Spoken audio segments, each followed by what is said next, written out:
Some of you may know I do love a robot arm or two, and there's a robot arm or 10 here on the RAR UK Automation Limited booth. I'm here with Peter to chat me through. Let's talk about collaborative robots and cobots. Yeah. So fill me in. How has RAR UK Automation and Universal Robots? What's the deal with all of that? So we've been working with Universal Robots since 2009. We actually met them by trying to sell them some bearings to use in their joints. They liked the way that we sold that product and asked us to represent them in the UK. We've been gradually growing the sales to begin with. We're seeing a real big uptake in the UK now. Sales are more than doubling, and I've done every year for about the last 4 years.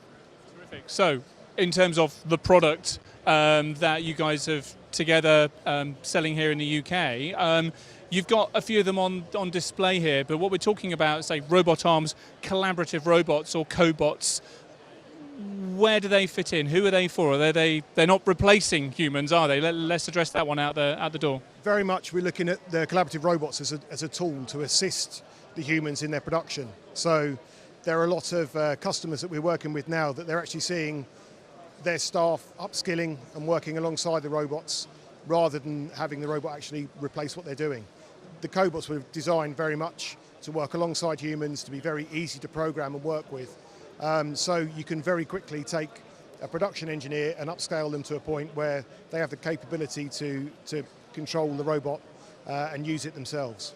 Yeah, so working shoulder to shoulder on a production line with, and you described it earlier on as less of a robot, more of a tool. Correct, yes. So a lot of tasks, there will be a need for a third arm. Yep. Humans are only blessed with two, so a lot of the time these cobots are working right alongside the humans and providing that additional flexibility and functionality in that production environment. And these are portable-ish, you know, it's not as though they're bolted to the floor like a lot of robots you see on automotive production lines, for example. These here, you know, they've got their little plinth that they go around on, but these can fit pretty much anywhere on a production line. Yeah, that's right. They can be very much easily redeployed and reprogrammed. So part of the benefit of the cobot is to put the control of the automation back in the hands of the end user. So in small production runs, you might need the robot working on a production line for 2 days, 3 days, but then that production run finishes and you need to have it on the end of another production line. So people are looking at investing in these products because they can be redeployed and they're not fixed at the end of one production. Multi-purpose, multi-use. So let's talk through. You've got a UR3, UR5 and UR10, and the numbers there about the payload, the number of kilograms that the arm can lift. But there are a number of different applications for these. I can see 2 or 3 happening here. Talk me through this first one right now. So this first one has a product called Artimines attached to it. Artimines allows for direct integration of CAD modelling into the robot programming. So here we're just replicating a path following sequence where the tool is following the profile of a particular part.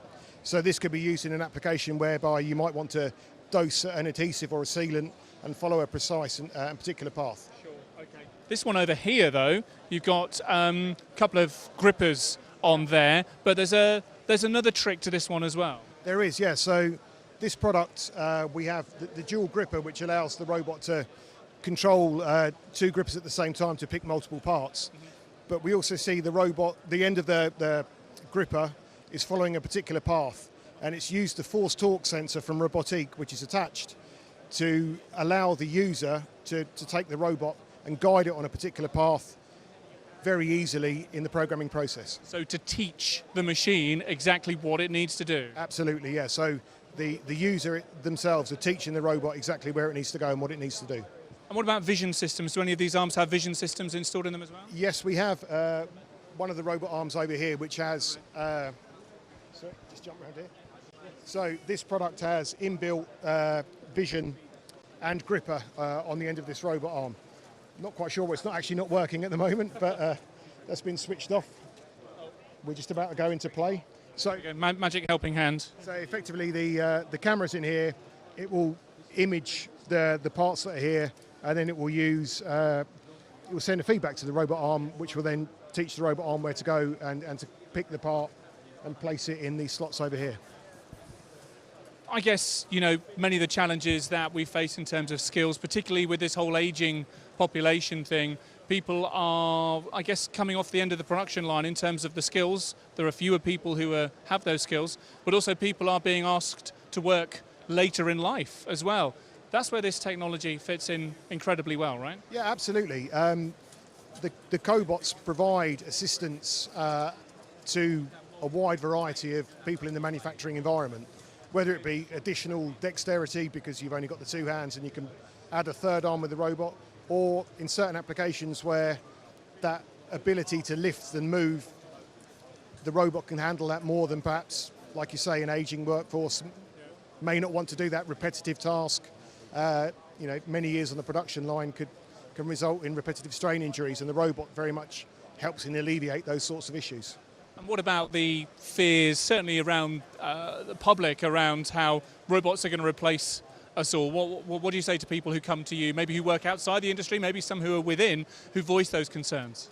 We found that employees that are looking to embrace and work alongside the robotic technology tend to upskill, tend to have an improved role within the organisation, and because they're so easy to work with and program, we can very easily take someone from the production line and get them to a point where they're operating 2 or 3 robots as opposed to doing the manual grunt work that perhaps they were before the robots were installed. So rather than taking jobs, they're really assisting people in developing their skills and their abilities. That's great. Listen, Peter, thank you so much for showing us around your technologies here today. Certainly, visually, one of the most impressive booths for me, and it's been busy all the time that we've been here over the last 10 minutes or so. Thanks very much. Yeah, no, appreciate your time, and let's hope you have a good show. Thank you very much. Hope to see you again. Cheers.